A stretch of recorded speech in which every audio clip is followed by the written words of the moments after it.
James Chapman sent me a wheelchair, and I want to show how easy it was.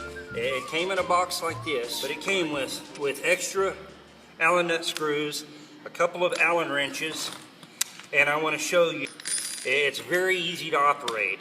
The legs came off, but there's little rubber nipples that cover the top, and the adjustment is very, very simple. You unscrew this, and the legs go up and down.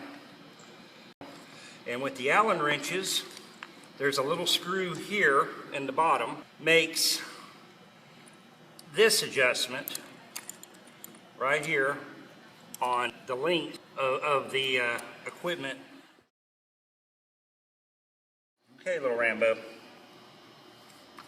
We'll make it a little easier.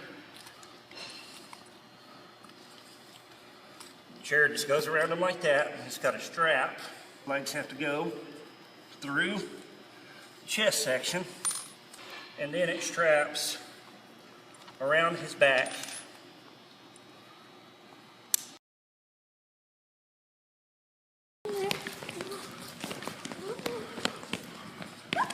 Come on, little boy. See how that works? It's freaking awesome.